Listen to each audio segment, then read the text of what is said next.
From this harness position, we can also get into a lot of S-mount attacks. Now, a lot of S-mount attacks in jiu-jitsu are from mount. This S-mount I find is a little bit more effective and a little bit more soul crushing for my partner. I'm really putting the bulk of my hip and my weight into their rib cage.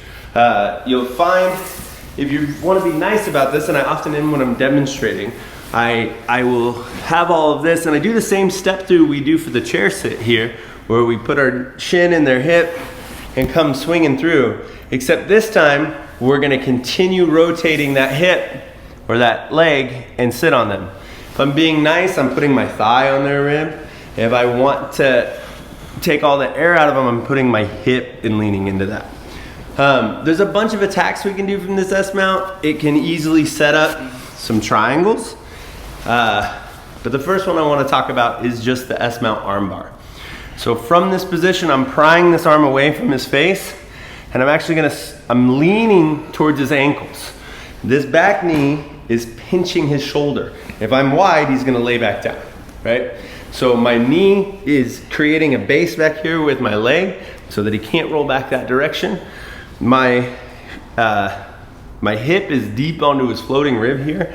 And as I lean out this direction, I'm gonna switch my hands. That gives me base so that he can't really push me that direction. And now my knee is going to smear. If you step, you get too light and too easy to push. So my knee is gonna smear over his head and kick his face back with my hamstring. Once I'm in this position, I just slide my forearm to the wrist and we hip down just a little bit. It's also nice if you just kind of breathe out and move your chest into the back of that elbow, and that finish will be there. I'm gonna show that one more time and then what to do if they tip me backwards. So again, I've stepped into this S-mount position. I'm pulling the arm away from the body as I lean this direction. I switch those arms and I got a lot of my weight on him and a lot of my weight on my arm. This knee is keeping him stuck here. I smear around and catch his face with my hamstring. My forearm slides to the wrist, and then we start hipping down. Tap. Too often I see people do this to hip down, which gets you off balance. Just be patient with it, keep hipping down, keep curling back, and that armbar will be there. From here, a lot of the time they start getting really ornery, they don't want to be here anymore. So they push you backwards. That's fine, we're in this armbar. I rarely choose to go backwards. I wait for him to push me backwards. If I choose to go backwards, he can follow my momentum and he can come up and stack me. If he pushes me backwards, his arm is connected to my body as we go down. I want to show a couple of details in this position that I find really important. If you go to like a Jiu-Jitsu 101 class or something, they will often show you to grab this arm and then to lay down and then to pump your hips. If I can help it, I'm gonna keep my shoulders off the mat during this whole exchange. So I'm gonna work on gathering this arm and bringing this hand to my chest. Can two hands, grip it. There's a lot of variations there. I'm not too worried about that part. But as I lay back, I'm going to start bridging my hips on the way to the ground.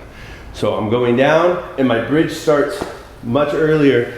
You can see how far from the ground my shoulders are but when the tap comes.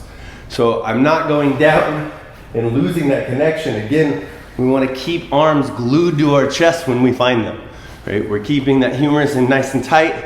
I'm getting to the end of the lever on his hand. I'm not on the forearm.